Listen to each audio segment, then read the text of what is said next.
जय हिंद दोस्तों, मैं हूं रशीद अली शाह फौजी। आप देख रहे हैं daily news channel. Daily news channel पर आप सबका हार्दिक स्वागत करता हूं। आज मैं पहुंचा हूं पोखराया के पूर्व विधायक स्वर्गीय योगेंद्र पाल सिंह यादव जी, भोगनीपुर विधानसभा से पूर्व विधायक रहे हैं, जो कि बहुत ही समाजसेवी थे। जनता के बीच हमेशा मिल मिलाप में रहते थे और रात दिन जनता की सेवा में लगे रहते थे। इसके अलावा वो एडवोकेट भी थे, जनता की सेवा किया करते थे। अगर किसी के पास पैसा है तो भी उनकी वकालत की लड़ाई लड़ रहे हैं, अगर नहीं है तो भी उनकी तरफ से उनकी पैरवी कर रहे हैं। उन्हीं के सुपुत्र श्री नरेंद्र पाल सिंह यादव जी उर्फ मनु, जो कि भोगनीपुर विधानसभा प्रभारी हैं। हम कुछ बात कर लेते हैं 2022 के चुनाव के बारे में। मनु जी, आपका 2022 के प्लान क्या है, जरा बताएं।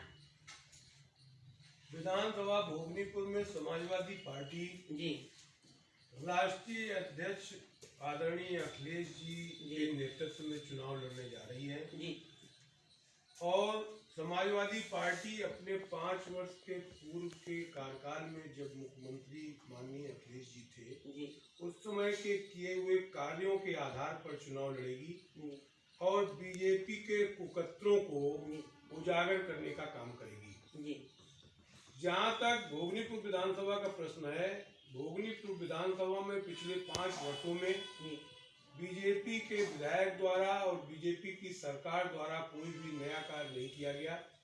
जो भी कार्य किए गए वो पूर्व में समाजवादी पार्टी के राष्ट्रीय अध्यक्ष अखिलेश जी के मुख्यमंत्रित्व काल में और पूर्व विधायक बाबू योगेंद्र पाल सिंह जी के कार्यकाल में जो कार्य किए गए थे उन्हीं को आगे बढ़ाने का काम किया गया है और जो अधूरे काम शेष रह गए हैं वो हम इन जो नया कार्यकाल है उसमें अगर मौका मिला तो उसको हम पूरा करने का काम करेंगे। सर, लोगों से हमें पता लगा कि आप 208 विधानसभा भोगनीपुर से संभावित प्रत्याशी हैं, इस पर क्या ख्याल है आपका?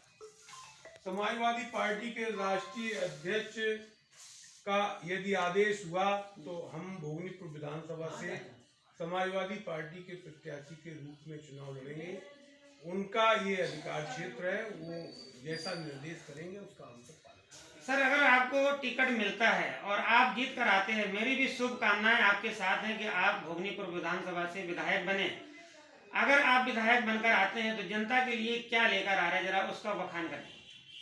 समाजवादी पार्टी भोगनीपुर में हमेशा से इस सीट पर काबिज रही है और लगातार उसने इस क्षेत्र के विकास में अपना योगदान किया है। पूर्व में सन 67 से लेकर लगातार समाजवादी पार्टी की विचारधारा से जुड़े लोग इस क्षेत्र में विधायक रहे। एक आध मर्तबा को छोड़कर एक आध मर्तबा बसपा और एक आध मर्तबा पहली मर्तबा बीजेपी इस सीट से चुनाव जीती थी। समाजवादी पार्टी का ये मानना है कि समाजवादी पार्टी किसानों को, नौजवानों को, छात्रों को, बेरोजगारों को उनकी सबकी इमदाद करने का काम करेगी। भोगनीपुर विधानसभा क्षेत्र का जहाँ तक प्रश्न है, भोगनीपुर विधानसभा क्षेत्र में जो अधूरे कार्य पूर्व में स्वर्गीय बाबूजी की जो इच्छा थी, जो रह गए, शेष कार्य रह गए, उनको पूरा करने का प्रयास करेंगे। चाहे वो अमराइट पंप कैनाल जो अधूरा पड़ा है उसको चालू कराने का मसला रहा हो, चाहे विद्युत प्लांट लेनको का जो हमारे कृपालपुर मूसानगर में प्रस्तावित है उसको चलाने का मसला हो, चाहे जो सड़कें टूटी पड़ी हैं या गांव की जो समस्याएं विकास से जुड़ी हैं उनको पूरा करने का प्रयास करेंगे। विद्युत की समस्या इस क्षेत्र में हमेशा रही है, जिसको पूर्व में बाबूजी द्वारा स्वर्गीय योगेंद्र पाल सिंह जी जब विधायक थे 12 से 17 के बीच में उसको दूर करने का प्रयास किया था और 733/11 केवीए सब स्टेशन इस क्षेत्र में बने थे, जो पूरे उत्तर प्रदेश की एक विधानसभा के लिए एक अजूबा बात थी और उससे विद्युत की जो समस्या थी वो दूर होने का काम हुआ था। परंतु इन 5 वर्षों में विद्युत समस्या बढ़ी है। बिजली की समस्या से किसानों को भी भारी दिक्कत होती है, उनको उनके ट्यूबवेल और उनको अन्य कार्य करने में भी दिक्कत होती है। इसलिए थी उसमें सुधार कराने का प्रयास करेंगे। जी छात्रों की समस्याओं को दूर करने का प्रयास करेंगे। जो पुरानी योजनाएं समाजवादी पार्टी की थी उनको इस सरकार ने बंद करने का काम किया है, उनको पुनः चालू कराने का काम करेंगे। बेरोजगारों को रोजगार देने की बात हमेशा माननीय अखिलेश जी जो हम सबके नेता हैं वो करते रहे हैं, उसको पुनः आगे बढ़ाते हुए उत्तर प्रदेश के बेरोजगारों को रोजगार देंगे, नौजवानों को रोजगार देंगे, महंगाई को भी दूर करने का प्रयास करेंगे। जैसा कि इस दौर में इन 5 वर्षों में महंगाई चरम पर है, डीजल और पेट्रोल के रेट बहुत बेतहाशा बढ़े हैं। यहाँ तक कि जो गैस सिलेंडर है उसकी कीमत 1000 के ऊपर पार कर गई है।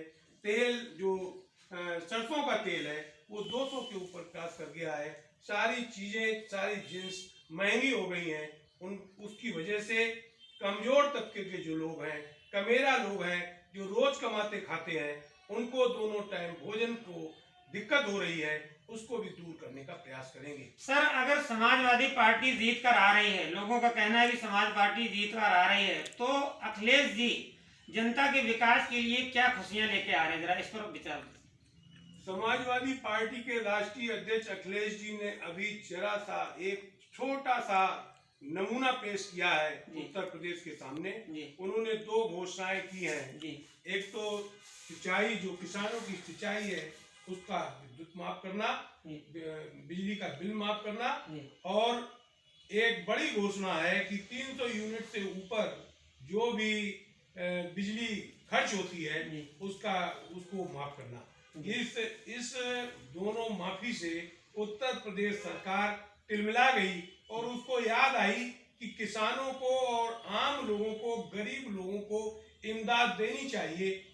उसी के तहत आदरणीय मोदी जी ने कल शायद एक घोषणा की है, वो सबके सामने है। उससे ये उनका चेहरा पता चल गया कि उन्हें 5 साल तक कोई याद नहीं आई गरीब आदमी की। अब उनको याद आ रही है जब अखिलेश जी ने इतना बड़ा निर्णय सबके सामने एक घोषणा पत्र के रूप में अपनी बात रखी। सर, अगर आपकी सरकार बन रही है तो गोवंश जो आवारा घूम रहा है, जिससे काफी एक्सीडेंट हो रहे हैं और हमारे किसान भाई बहुत परेशान हैं, तो इस पर आपकी सरकार क्या करेगी सुधार? पूरे उत्तर प्रदेश में आवारा जानवरों की वजह से किसान परेशान है, रोजी रोटी को तबाह है। यहाँ तक कि हमारे जनपद में किसानों ने गेहूं की फसल को कम बोया और लाही बोने का काम किया है, लाही बोने का काम किया है, परंतु इसके बाद भी वो जानवर लाही के खेतों को रौंदते हुए पूरी फसलें नष्ट कर रहे हैं। समाजवादी पार्टी की सरकार आई तो हम निश्चित तौर पर उन आवारा जानवरों पर रोक लगाने का काम करेंगे, उनका कोई ना कोई ऐसी व्यवस्था करेंगे जिससे किसानों को राहत मिले। मनु भाई के घर से डेली न्यूज चैनल के लिए रशीद अली शाह फौजी, जय हिंद।